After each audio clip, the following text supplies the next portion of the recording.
Salut tout le monde, c'est Antoine. Ce mercredi 19 mai 2021, j'étais l'invité de Public Sénat pour parler de la manifestation des policiers qui avait lieu devant l'Assemblée nationale. Alors c'était un débat et vous allez voir que c'était un petit peu compliqué puisque moi j'étais à distance et que à plusieurs reprises on m'a coupé le micro, ce qui est assez désagréable quand il s'agit de faire un débat.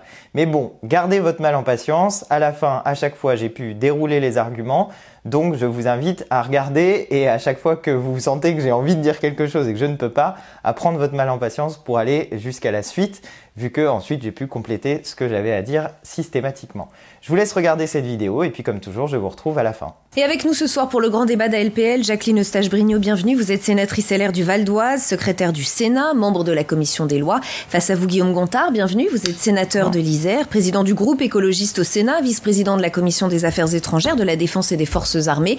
Également avec nous à distance, Prisca Thévenot, bienvenue. Vous êtes porte-parole de La République En Marche, cofondatrice de Civil Impact, une école d'engagement citoyen. Et Antoine Léaumont est également avec nous. Bienvenue. Vous êtes responsable de la communication numérique de la France Insoumise. Merci à tous les quatre. Je le disais, il y a le fond et il y a la forme dans cette manifestation. Peut-être un premier tour de table sur la forme. Vous y étiez, Jacqueline Eustache-Brinio. Qu'est-ce que vous répondez à ceux qui disent que les politiques ont un peu confisqué le rassemblement des policiers, voire l'ont instrumentalisé à des fins électoralistes? Alors, moi, c'est pas du tout ce que j'ai vécu. D'abord, je suis allée à cette manifestation, à ce soutien. Je suis restée jusqu'au bout. Moi, je suis pas allée faire de photos. Je suis restée jusqu'au bout. Et franchement, je n'ai pas eu l'impression qu'il y ait eu une confiscation politique. Sur l'estrade, seuls des policiers se sont exprimés, ont témoigné. Il y a eu, des comédiens, mais aucun politique n'est monté sur scène. Donc il n'y a pas eu de récupération politique. Je pense que les politiques n'auraient pas été là, on leur aurait certainement reproché à certains de ne pas y être. Donc moi j'ai pas ressenti du tout une récupération politique que ce soit. À partir du moment où c'était normal et c'était très bien, personne n'est monté sur l'estrade. Aucun politique n'a pris la parole. Après ce soutien, c'était à la fois des politiques. Moi j'y suis allée comme partenaire, mais peut-être plus encore comme citoyenne. Voilà, mais j'ai pas honte de porter, quand il le faut, mon écharpe, mais sincèrement, pour moi, il n'y a pas de récupération politique. Les politiques qui étaient là sont venus les soutenir à différents niveaux. On n'a pas... Il y aurait eu effectivement une prise de parole, ça aurait été très gênant pour ce mouvement policier qui est un mouvement à l'initiative des policiers, ce qu'il faut respecter, et tout le monde a respecté ça. Guillaume Gontard, ça vous a gêné qu'il y ait autant de responsables politiques dans un rassemblement qui, au départ, était censé être celui des policiers et pas des responsables politiques? En fait, c'est toute la question, justement, de qu'est-ce que c'est que ce rassemblement. Est-ce que c'était une marche citoyenne en hommage, et d'ailleurs j'en profite pour rendre hommage à Éric Masson, Stéphanie Monfermé et à l'ensemble de nos collègues qui payent un lourd tribut. Mais voilà, est-ce que c'était un hommage, une marche citoyenne? Je ne pense pas complètement. Je pense que c'était à la demande d'organisations syndicales, ce qui me paraît tout à fait légitime, que des syndicats appellent à une manifestation. De votre parti, Yannick Jadot y est allé. Et des revendications. Moi, je trouve tout à fait normal que des syndicats, on a des manifestations qui se passent. Par contre, c'est vrai que quand je ne me reconnais pas dans les revendications qui peuvent être faites, c'est vrai que je ne vais pas y participer. Donc je pense qu'il faut bien définir comment et quel était ce type de manifestation. Et pour moi, c'était pas la place justement des politiques, à moins que ceux qui se reconnaissent dans ces revendications. Après le choix d'Yannick Jadot, il a fait une analyse différente, effectivement, en se replaçant notamment sur l'appel de la CGT qui replaçait effectivement sur une marche citoyenne en hommage. Dans ce que j'ai entendu moi, c'était pas tout à fait ça. Et je pense par contre qu'on peut apporter des réponses sans forcément aller dans ces manifestations, ce qui n'empêche pas d'écouter d'ailleurs les revendications et de travailler avec la police, bien entendu. Toujours sur la forme, Prisca Thévenot, beaucoup de reproches faits évidemment à Gérald Darmanin, ministre de l'Intérieur, qui selon certains, et même selon d'ailleurs des responsables politiques, n'avait rien à faire là. Au contraire, je pense qu'il avait tout à faire là. N'oublions pas que Gérald Darmanin est le premier policier de France et qu'il était tout à fait normal qu'il soit là. Parce que rappelons-le, ce rassemblement n'était pas qu'un rassemblement de revendications. Bien évidemment, il y en avait et il faut les entendre et il faut bien évidemment les prendre en considération. Mais il s'agissait aussi d'un temps de recueillement. Moi aussi, j'étais à ce rassemblement cet après-midi et je peux vous dire que l'ambiance était vraiment tout à fait calme, apaisée. beaucoup d'émotions, mais je pense qu'il s'agit surtout d'un temps citoyen, un temps où nous devons faire union en tant que citoyens, en tant que républicains. Et effectivement, il y avait des élus, il y avait des policiers, il y avait aussi des familles de policiers, parce qu'un certain nombre de policiers n'ont pas pu être là, et donc ils ont été représentés par leur famille. Moi, j'étais à côté d'une maman de policier qui me disait mon fils n'a pas pu être là et je suis aujourd'hui là pour le représenter. Et je pense que c'était un temps qu'il faut respecter. Et la seule récupération politique qu'il peut avoir de ce temps, c'est justement à l'issue des débats qu'on pourra en faire. Antoine Léaumont, il y a un parti qui a clairement refusé d'y aller, c'est celui de Jean-Luc Mélenchon, c'est le vôtre, c'est la France Insoumise. Jean-Luc Mélenchon qui a même dénoncé une manifestation à caractère factieux. Oui, tout à fait. Je ne sais pas si vous avez entendu, par exemple, les propos du secrétaire général d'Alliance Police qui menace directement la justice. C'est pas normal dans un pays républicain que l'institution policière prétende donner des ordres à la justice. C'est pas normal dans un pays républicain que l'institution policière prétende donner des ordres à l'exécutif et au Parlement. On a vu que cette manifestation était devant l'Assemblée nationale, donc il y avait vraiment la volonté de mettre la pression sur le gouvernement et sur les élus de la République. Et on voit que ça marche puisque le gouvernement a décidé de céder aux revendications des policiers, séance tenante, en mettant un amendement dans le projet de loi justice qui était examiné à l'Assemblée pour faire passer les demandes de ce syndicat. Donc vraiment, il y a une logique qui est factieuse dans ce que font les policiers, en particulier le syndicat Alliance, puisque c'est le responsable du syndicat Alliance qui a tenu ces propos. Et je pense, moi, que la place des élus de la République n'était pas dans cette manifestation, puisque ce n'était pas une manifestation d'hommage, mais une manifestation à caractère revendicatif. Et je viens de dire quelles étaient ces revendications. Donc vraiment, moi, je suis très inquiet sur l'ambiance générale qu'il y a dans le pays. Le fait qu'il y ait un panel de politiciens qui vont de Monsieur Zemmour à Monsieur De Villiers, en passant par Monsieur Bardella, toute l'extrême droite réunie, et qui va jusqu'à gauche, et Monsieur Faure qui nous dit maintenant que la police doit avoir un droit de regard sur les peines prononcées par la justice. Mais vraiment, il y a quelque chose d'extrêmement inquiétant, et le PS notamment est entré dans une forme de dérive qui est très inquiétante. Donc vraiment, il faut savoir prendre de la distance par rapport aux événements, savoir les regarder avec un petit peu de profondeur historique et se rendre compte, quand il y a des situations comme celle-là, de ce qu'est en train de vivre notre pays. Jacqueline Eustache-Brinio, c'est vrai qu'on les a entendues, ces accusations vis-à-vis de la justice. À un moment donné, ce rassemblement a pris des airs de manif anti-justice. La question de fond, c'est que est-ce qu'on peut se satisfaire de constater que dans notre pays aujourd'hui, la police manifeste et lance un espèce d'appel au secours pour réclamer en gros plus d'autorité et plus de sanctions. Parce que globalement, c'était ça. Enfin, si ça interpelle pas, moi, j'ai mal quelque part. Parce que je me dis, c'est l'expression d'un pays qui va très mal. Parce que on parle de ce rassemblement policier, mais posons-nous la question de pourquoi nous en sommes là. Et ce pays va très mal. Voilà. Donc, effectivement, moi, je suis évidemment pas d'accord avec ce qui vient d'être dit. Mais est-ce que vous avez été gêné parfois d'entendre des mots, notamment du syndicat Alliance? Rien m'a gêné. Il faut arrêter de dire, oser dire que des syndicats de police qui sont quand même juste... La police, elle est là pour nous protéger, pour nous défendre. Donc quand elle manifeste, elle se bat aussi pour notre sécurité. La sécurité des citoyens qui respectent les règles, qui respectent les lois, parce qu'elle est là. C'est ça le problème de fond. Donc bien évidemment, quand des partis politiques, et il est là le problème, osent dire que ce sont des mouvements factieux, que parfois la police est raciste, que les violences policières sont responsables de tous les malheurs de la terre dans les banlieues. Mais enfin, on n'est pas dans le même monde. Et moi, je suis désolée, tant qu'on aura... Alors évidemment, je comprends bien que... les amis de M. Mélenchon préservent leur fonds de commerce électoral parce qu'il ne leur reste plus que ça.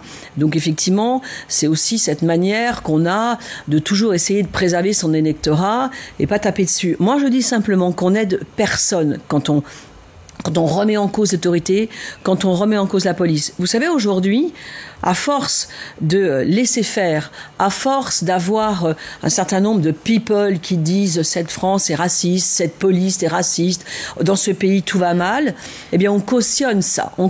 Et moi j'ai pas du tout envie que effectivement les citoyens qui se sentent menacés, qui se sentent aujourd'hui pas protégés, tombent dans les extrêmes, parce que les extrêmes c'est dangereux pour notre pays. Et soyons conscients que cette manifestation, ou ce rassemblement, il est le symbole d'un pays qui va très mal.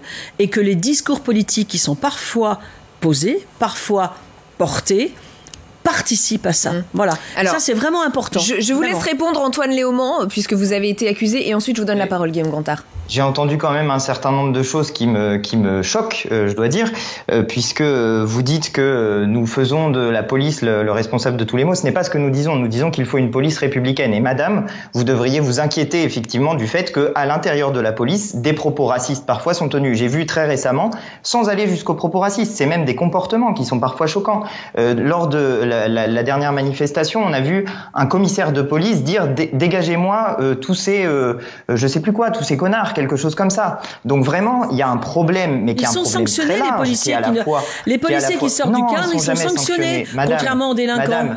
Madame, ce n'est pas vrai, ce n'est pas vrai. Regardez, la police des polices sanctionne extrêmement rarement, et les enquêtes judiciaires qui sont ouvertes, par exemple dans le cas des violences qui ont été commises contre les gilets jaunes, n'ont mené qu'à très peu de condamnations de policiers, 2 je crois, alors on va faire qu'il y a eu 32 parole. Je vous ai laissé répondre, Guillaume Gontard et ensuite Prisca Thévenot. Vous aurez l'occasion de répondre à nouveau, Guillaume Gontard. Oui, je veux bien dire quelques mots. Non, pour répondre, la question, elle n'est pas qu'il y ait des manifestations. Qu'il y ait des manifestations avec des syndicats, moi, ça me pose aucun problème, avec des revendications. Ce qui pose réellement problème, c'est qu'un ministre de l'Intérieur, qui d'ailleurs, au passage, n'est pas le premier flic de France, puisque c'est d'abord le ministre de la Sécurité publique, le ministre de l'ensemble des citoyennes et des citoyens. Et ça, je pense qu'il ne faut pas oublier, parce que c'est aussi toute cette politique. On a eu une succession de ministres de l'Intérieur, en passant par Sarkozy, Valls, etc., qui, pour moi, ont fait beaucoup de mal à la police, justement, en parlant de premier flic de France, en se positionnant uniquement vers la police, alors que non, ils doivent ouvrir et on doit travailler sur ce lien police-citoyen. Ce que dit madame, je dirais pas sur l'ensemble, mais sur quelques éléments. Moi, je suis d'accord. Moi, je suis le premier pour vouloir vivre en sécurité. Et ça, d'ailleurs, est écrit dans notre constitution. On a besoin de vivre en sécurité. On doit être protégé. C'est le sens de la police républicaine. Moi, je suis profondément républicain. Et c'est pour ça qu'il faut pas mélanger les choses. Et que là, Gérald Darmanin a complètement dévoyé son rôle. Et ce qui a été dit est complètement vrai. C'est de dire une manifestation, tout de suite derrière, on va reprendre un amendement. Est-ce qu'on fait de la politique comme ça? Non, c'est pas possible. Il faut réfléchir. On voit bien que le problème est plus profond, qu'on ne répond pas comme ça à des réactions, et que moi, il y a aussi des choses qui m'ont effectivement choqué dans les paroles qui ont été dites dans cette manifestation, de dire que le problème de la police, c'est la justice. Je ne pense pas. Et ça, c'est des propos qui sont particulièrement graves. Et qu'il y a, oui, une question de justice dans notre pays, d'application de la justice, mais encore une fois, on peut en faire le constat, mais pourquoi on a cette problématique de la justice? On a cette problématique parce qu'on est le 24e sur 28 en Europe en termes de nombre de juges par habitant. On a le budget qui doit être la moitié de celui de l'Allemagne. Donc c'est bien sûr qu'il faut agir là-dessus. Sur l'effectif de police, on n'est même pas revenu à tout ce qu'avait pu supprimer en termes d'effectifs Nicolas Sarkozy. Donc moi j'aime bien avoir des leçons du côté de la droite, mais je pense que oui, on a clairement, l'ensemble, parce que de Valls, Sarkozy jusqu'à maintenant, la problématique et la situation dans laquelle on est, elle est le fruit de votre politique. Alors, en attendant, il y a quand même eu des promesses de fait. Je reprends la parole une seconde pour informer nos téléspectateurs. Jean Castex a promis des choses aux policiers. Je donne quelques mesures en vrac, les plus importantes évidemment. Peine de sûreté portée de 22 à 30 ans en cas de condamnation à perpétuité pour un crime à l'encontre d'un membre des forces de l'ordre. Suppression du simple rappel à la loi, remplacé par une amende ou des travaux d'intérêt général. Création d'un délit spécifique en cas de violence contre policiers et gendarmes. Sauf que voilà, du côté des magistrats, on affirme que la sévérité à l'égard des agresseurs de policiers est déjà bel et bien appliquée. C'est ce que nous disait Katia Dubreuil lors d'un précédent numéro d'ALPL. Je voudrais qu'on l'écoute quelques secondes et je vous donne la parole, Prisca Thévenot. qu'on constate en juridiction, c'est que les peines sont appliquées fermement lorsque des policiers sont victimes d'agressions.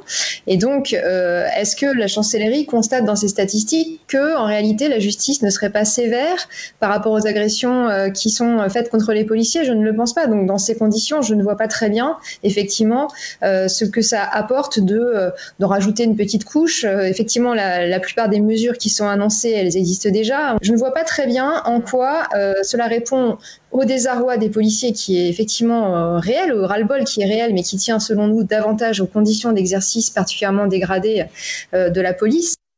Prisca Thévenot, on voit bien qu'on a le monde de la justice qui se sent un peu dans le viseur. C'est un peu haro sur la justice et c'est un peu ce qu'on a ressenti dans ce rassemblement aujourd'hui.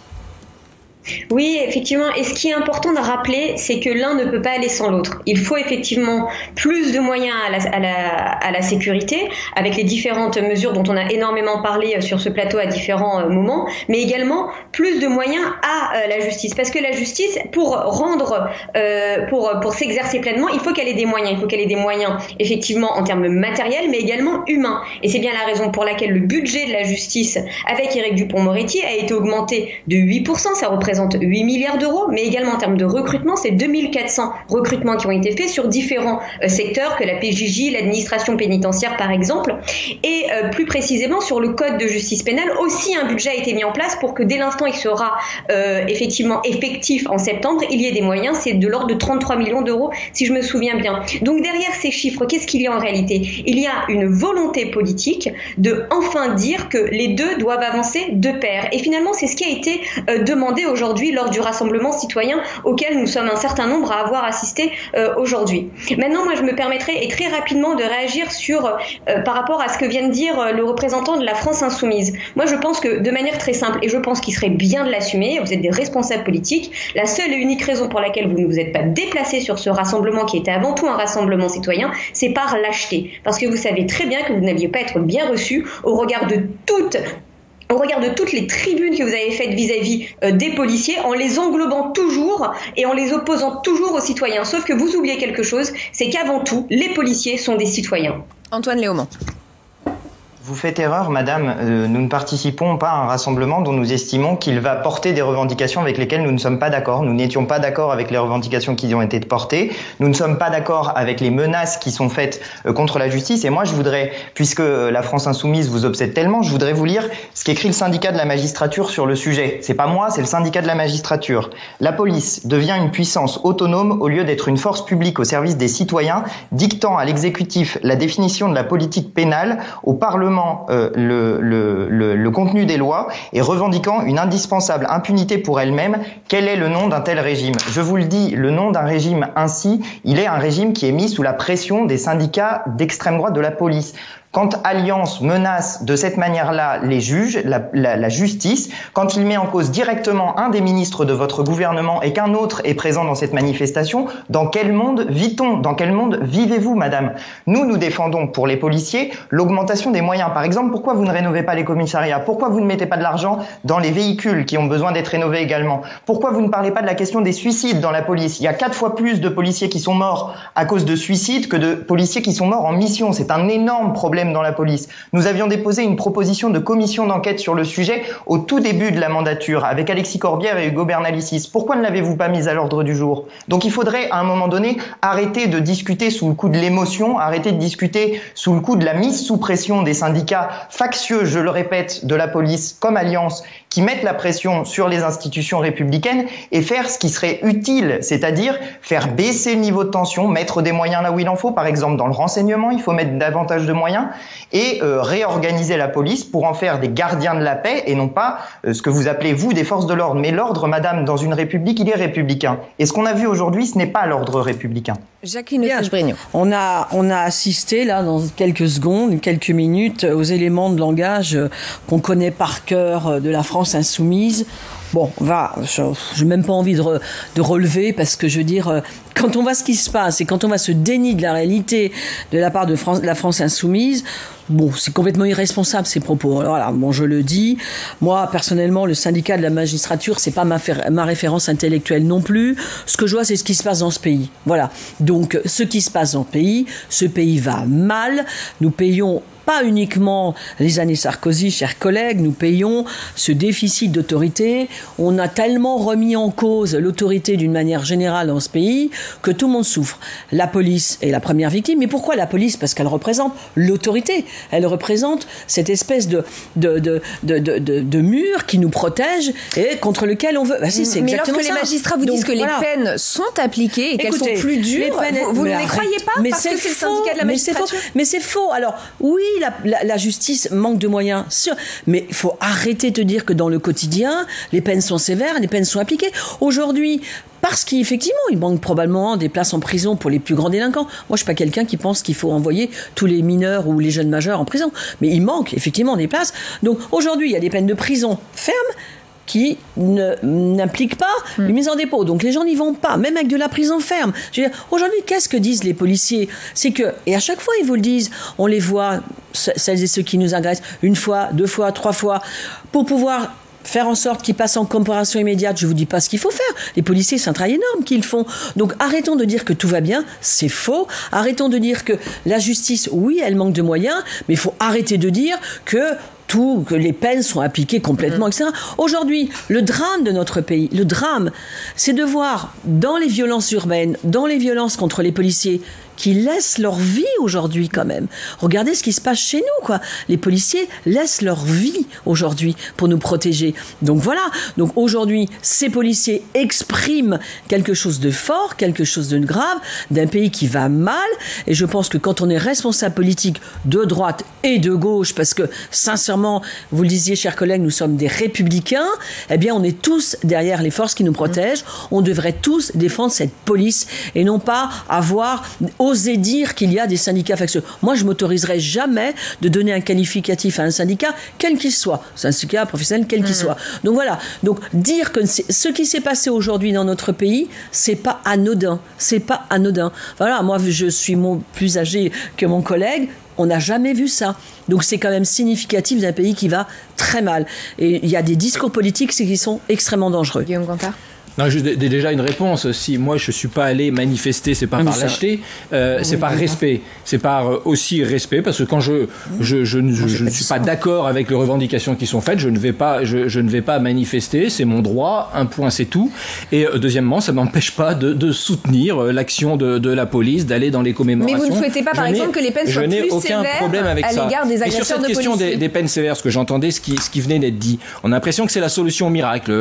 Le Premier ministre Castex nous dit oui, on va encore alourdir des peines. Je ne sais pas à combien de textes, 30 ou 40 en à peine, je dirais en à peine 10 ans, toujours plus sécuritaires. Est-ce que ça a un effet? Et si je reprends de l'époque Sarkozy jusqu'à maintenant, c'est toujours ce qui a été. Toujours plus de peine, plus de sévérité.